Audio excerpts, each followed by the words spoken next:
Good morning 11th class. हम chemistry subject में atomic structure वाला लेसन पढ़ रहे थे और एटॉमिक स्ट्रक्चर के अंदर भी हमने कल कुछ नियम पढ़े थे। हमने पढ़ा था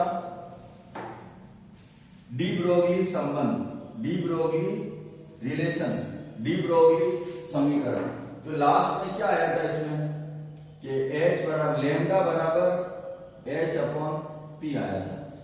लेमडा बराबर H अपॉन P के अंदर जो लेमडा है ये कौन सी प्रकृति शो करती है? तरंग प्रकृति। और जो P है वो किसी भी सूक्ष्म कण की कणीय प्रकृति प्रदर्शित करती है। तो एक ही सूत्र के अंदर लेमडा मतलब तरंग दैर्घ्य भी आ रहा है और P मतलब संवेग, और संवेग किसका होता है? कणीय प्रकृति प्रदर्शित करता है। और ये H है, ये H प्लांक नियतांक या प्लांक स्थिरांक या प्लांक कांस्टेंट होता है जिसका मान 6.625 into 10 की घात -34 जूल सेकंड होता है। ये मान विद्यार्थियों याद रखना, आगे जब न्यूमेरिकल आएंगे तो उसमें इसका उपयोग होगा। तो ये तो क्या था? डी ब्रोगली समीकरण के दो या डी ब्रोगली संबंध या रिलेशन के दो, या इलेक्ट्रॉन की दोहरी प्रकृति बता दो, डुअल नेचर ऑफ इलेक्ट्रॉन। ये पढ़ लिया था। अब इसी के बाद एक नियम और आ रहा है, हाइजेनबर्ग का अनिश्चितता का सिद्धांत। नेक्स्ट लिखो, हाइजेनबर्ग का अनिश्चितता का सिद्धांत। इस सिद्धांत है ये, और इस सिद्धांत में हमेशा अनिश्चितता बनी रहती है। और ये अनिश्चितता का जो सिद्धांत दिया था वो किसने दिया था? हाइजेनबर्ग नामक वैज्ञानिक ने। इसलिए इस सिद्धांत का नाम क्या पड़ा है? हाइजेनबर्ग का अनिश्चितता का सिद्धांत। ये सिद्धांत क्या कहता है कि किसी भी समय कोई सा भी हो सकता है, कोई भी समय, किसी भी समय, किसी भी सूक्ष्म कण, छोटे से छोटा कण हो सकता है, सूक्ष्म कण की नंबर फर्स्ट हमें स्थिति पता करनी है, और नंबर टू स्थिति मतलब उसकी पोजीशन कहाँ है, नाभिक के चारों ओर वो कहाँ इलेक्ट्रॉन है जो चक्कर लगा रहा है उसकी पोजीशन पता करनी है, और उसका हमें संवेग पता करना है। स्थिति मतलब x, डेल्टा x के दो, और संवेग मतलब p या डेल्टा p के दो। तो अगर हम किसी भी तरीके से उसकी स्थिति का मान एकदम सही याद कर लेते हैं तो उसके संवेग के मान में अनिश्चितता रहती है। या यूं कहें कि स्थिति का मान अगर हम एकदम सही याद करते हैं तो संवेग का मान एकदम सही यथार्थ प्राप्त नहीं होता है। और अगर हम संवेग का मान एकदम सही याद करते हैं तो स्थिति के मान में अनिश्चितता बनी रहती है। हम अलग अलग विधि द्वारा स्थिति का मान सही याद कर सकते हैं, संवेग का मान भी सही याद कर सकते हैं, लेकिन शर्त क्या है कि स्थिति और संवेग दोनों का मान क्या है? विशेष बात, दोनों का मान एक साथ याद करना है, एक साथ याद करना है, और वो भी सही याद करना है। ये हमेशा असंभव होता है। अगर हम स्थिति का सही मान ज्ञात करते हैं तो संवेग के मान में अनिश्चितता रहती है, और अगर हम संवेग का मान सही ज्ञात करें तो स्थिति के मान में अनिश्चितता रहती है। एक का मान सही ज्ञात करने पर दूसरे के मान में अनिश्चितता रहती है, और दूसरे का मान सही ज्ञात करें तो पहले के मान में अनिश्चितता बनी रहती है। इसीलिए इस सिद्धांत का जो नाम दिया गया है वो क्या दिया गया है? अनिश्चितता का सिद्धांत। तो लिखें इसको,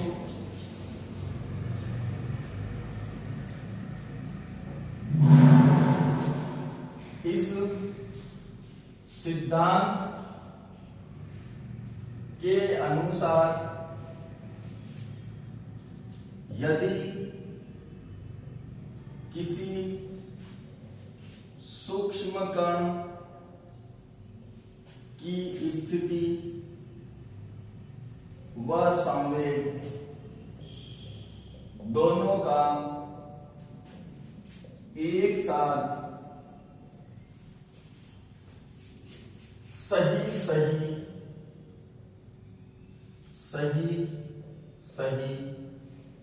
मापन असंभव है।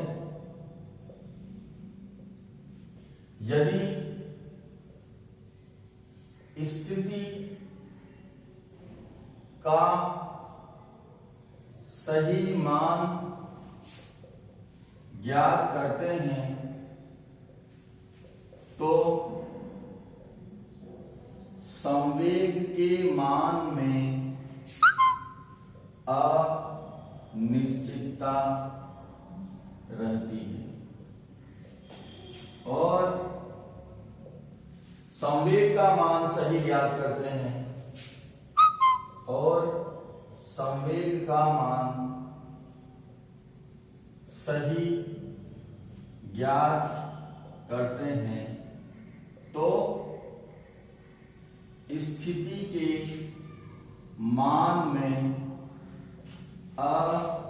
अनिश्चितता रहती है। इसी को क्या कहते हैं? हाइजेनबर्ग का अनिश्चितता का सिद्धांत। इसको गणितीय रूप में क्या लिख सकते हैं कि delta x into delta p का जो मान है वो h/4 पाई के या तो बराबर होगा या बराबर, तो क्या लिख सकते हैं? अर्थात डेल्टा x और डेल्टा p का मान h/4 पाई से बड़ा या बराबर होता है। बराबर भी हो सकता है और अधिक भी हो सकता है। अगर हम बराबर की बात करें, delta x into delta p गणितीय रूप में अगर इसे हम लिखें तो बराबर भी हो सकता है। अब इसे थोड़ा सा समझो विद्यार्थी। डेल्टा x स्थिति में अनिश्चितता और जो p है, p बराबर हमने कल भी पढ़ा था m इंटू v होता है। द्रव्यमान और वेग के गुणनफल को क्या कहते हैं? संवेग कहते हैं। और अगर इसमें आंशिक परिवर्तन करें तो यहाँ डेल्टा आएगा, तो यहाँ भी डेल्टा आएगा, तो यहाँ पर भी डेल्टा आएगा।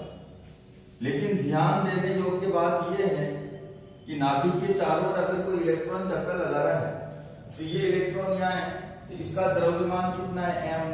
अब ये इलेक्ट्रॉन घूमता हुआ अगर यहाँ आता है तो क्या इसका द्रव्यमान चेंज हो सकता है? क्या द्रव्यमान चेंज नहीं हो सकता। ये इलेक्ट्रॉन घूमता हुआ यहाँ आएगा तो भी इसका द्रव्यमान उतना ही होगा, इसलिए m के आगे कभी भी डेल्टा नहीं लगाया जाता। इलेक्ट्रॉन का द्रव्यमान नाभिक के चारों ओर वृत्ताकार कोश में कहीं भी चक्कर लगा ले, उसकी स्थिति कुछ भी हो, उसका संवेग कुछ भी हो, लेकिन द्रव्यमान कभी भी चेंज नहीं होता है। तो डेल्टा v बराबर m इंटू डेल्टा v लिख सकते हैं। द्रव्यमान के आगे डेल्टा नहीं लगाते, तो डेल्टा v के स्थान पे क्या लिख सकते हैं? m इंटू डेल्टा v बराबर h/4 पाई। अब डेल्टा x क्या है? स्थिति में अनिश्चितता। डेल्टा v क्या है? वेग में अनिश्चितता। और m तो फिक्स है, h प्लांक स्थिरांक के फिक्स है, 4 और पाई भी फिक्स होता है। तो delta x into delta v, इस m को इधर भेज दें तो क्या हो जाएगा? h/4 पाई m, ये इधर चला जाएगा। ये हो गई अनिश्चितता और ये h/4 पाई, सारे मान क्या है? फिक्स है। h अभी लिखा था अपने प्लांक स्थिरांक है, h क्या है? प्लांक स्थिरांक, और इसका मान कितना होता है? 6.625 इंटू 10 की घात माइनस 34 जूल सेकंड। 4 तो 4 है और पाई भी कितना मान होता है 3.14 और m क्या है इलेक्ट्रॉन का द्रव्यमान। और क्या बोल दिया डेल्टा एक्स क्या होता है स्थिति में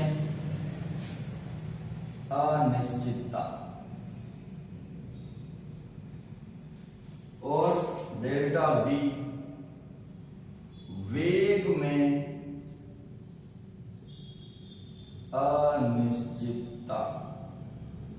और अब क्या बचा डेल्टा पी क्या है संवेग में अनिश्चितता।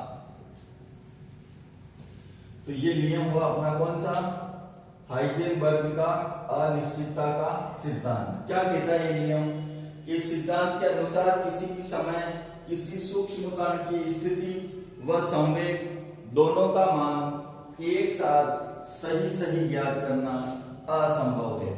यदि स्थिति के मान सही याद करते हैं तो संवेग के मान में अनिश्चितता रहती है और संवेग का मान अगर हम सही याद करें तो स्थिति के मान में अनिश्चितता बनी रहती है। इसीलिए इसे क्या कहा हाइजेनबर्ग का अनिश्चितता का सिद्धांत।